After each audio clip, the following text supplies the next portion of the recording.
With us now, Democratic Senator Padilla of California. He serves on the Senate Judiciary Committee.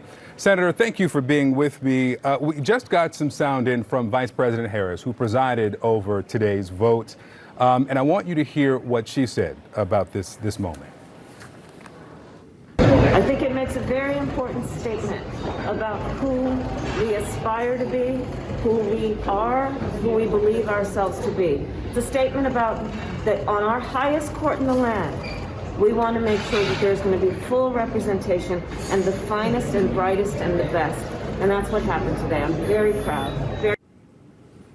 Your predecessor in that seat, this is your first vote for a Supreme Court nominee. What did you feel today?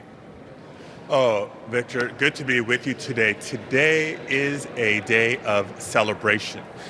Tremendous news, not just for now Justice Jackson, but for America and for our history.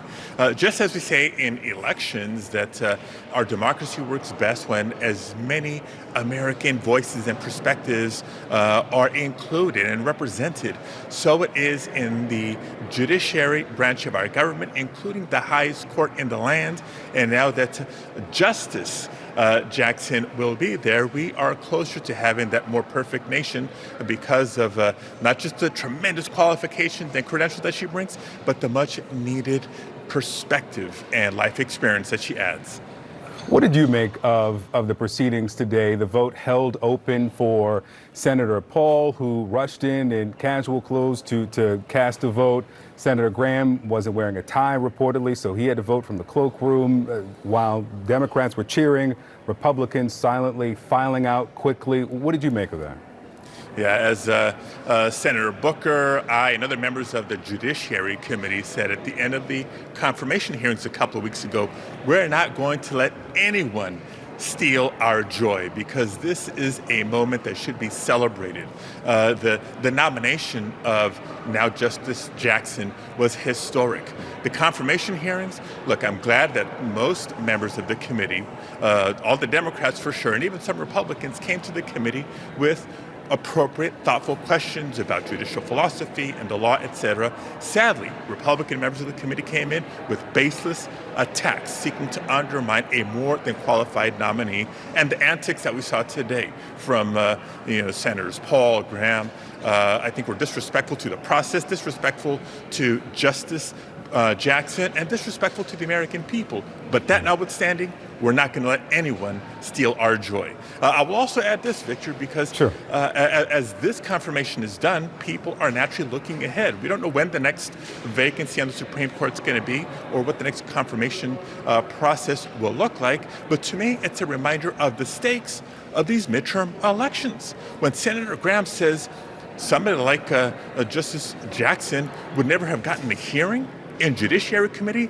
or will not if Republicans resume the majority, that's telling, right? The role of the Judiciary Committee is to deem the qualifications, the credentials of a presidential nominee. Not to be biased to a political perspective, it's Senator Graham and Republicans that are further politicizing the process of Supreme Court nominations and confirmations, and the voters will have a say into whether or not to allow that this fall. We heard something similar from Mitch McConnell saying that he won't talk about the strategy if Republicans get control of the Senate and there's a nominee from the White House in 23 or 24.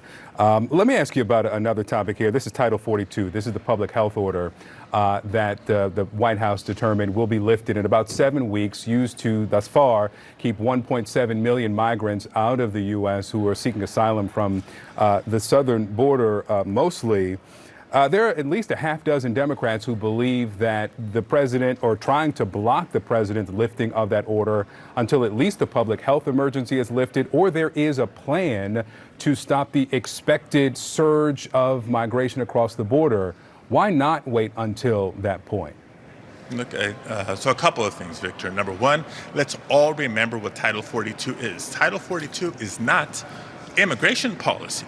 And I think we all are reminded that it is long past time to modernize our nation's immigration laws. Title 42 is a public health order because of the COVID-19 pandemic.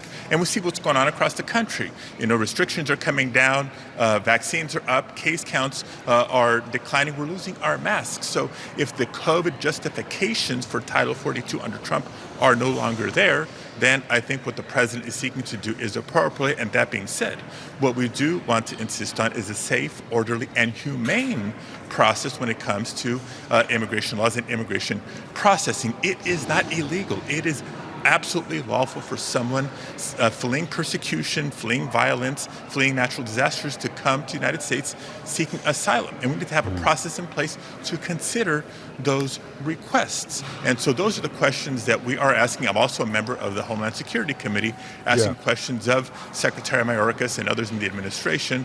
What's the plan? Will we be ready by May 23rd? Well, we certainly have heard from some border state Democrats who believe that there should be some caution placed to make sure that there isn't this surge across the border once that's lifted in May. Senator Alex Padilla, thank you, sir.